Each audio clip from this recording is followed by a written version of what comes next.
Good evening, dear viewers of Bwiza TV and those following us on bwiza.com. I bring you news in English. My name is Judith Watsinda. Uganda scraps visa requirements for DRC Congo nationals. In Uganda, residents beat up a UPDF soldier to death. His Excellency Paul Kagame promoted 4 brigadier generals and 17 colonels. In South Africa, South Africans joining Israeli army could face prosecution. News in details.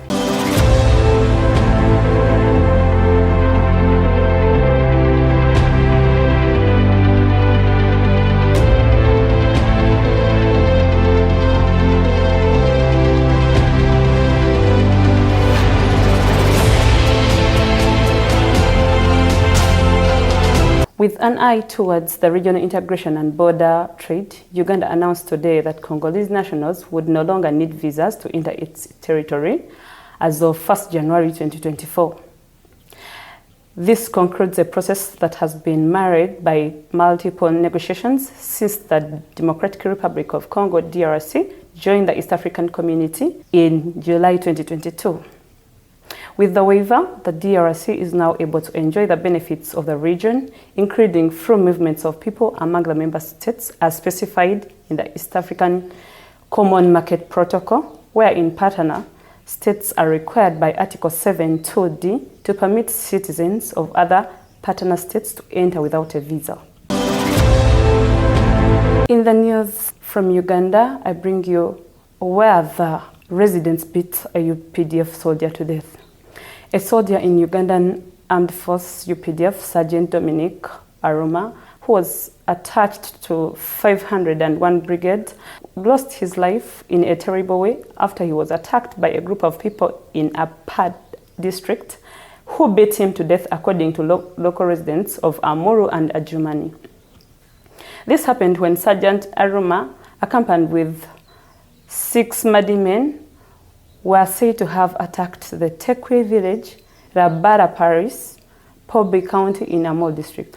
Charles Okoya, the head of Apa village, said on Friday morning that the deceased and his colleagues attacked a house where they assaulted a local farmer to get him leave the area.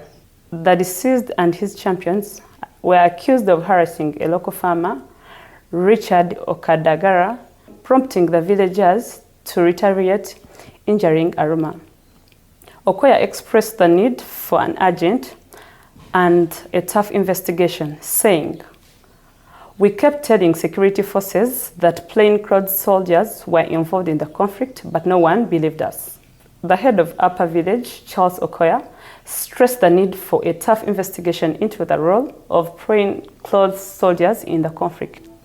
Colonel Deo Akik, the UPDF deputy spokesperson, said Aruma was on leave and that efforts would be made to investigate his role in the conflict. He said UPDF will continue to strive for peaceful coexistence as the land dispute in Apa is resolved by various stakeholders. In other news, in Rwanda, Paul Kagame promoted 4 brigadier generals and 17 colonels. President Paul Kagame, who is the commander-in-chief of the Rwanda Armed Forces, last night promoted more than 700 soldiers, including brigadier generals, to the rank of major generals. These include Brigadier General Vincent Gatama, Brigadier General Bosco Njiriwonsanga, Brigadier General Denis Rutaha, and Brigadier General Ephraim Rurangwa. Major General Gatama has been the commander of the 4th Division of the Rwandan Army since August this year. Prior to receiving these duties, he was already the commander of the East African Readiness Force, which he was assumed in December 2020. His colleague Njiriwonsanga is currently the director of the peacekeeping operation in the Rwandan Armed Forces. Before receiving these duties, he had worked in various positions of Rwandan Army, including the Rwandan Forces in Peacekeeping Mission in Central Africa and leading the Gabiro Training Center. In 2018, he was promoted to the rank of Brigadier General from Colonel. Major General Denis Rutaha was also promoted to perform various duties, including being the commander of the 204 Brigade in the Rwandan Army. Before that, he was the commander of the Rwandan Army that was sent on a mission to restore peace in Darfur in Sudan. And Major General Rurangwa Ephraim has been the director of Kanombe Military Hospital since 2020. Before that, he has been working in different positions in military, including the leading Gako Military School in Bugesera district and being the commander of the 1st Division of the Rwandan Army. South Africa. The South Africans joining Israeli army could face prosecution.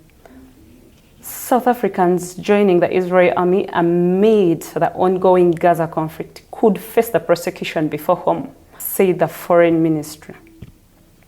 The South African government is very concerned by the report that some South African citizens and permanent residents have joined or are considering joining the Israel in the war in Gaza and other occupied Palestinian territories, said the ministry.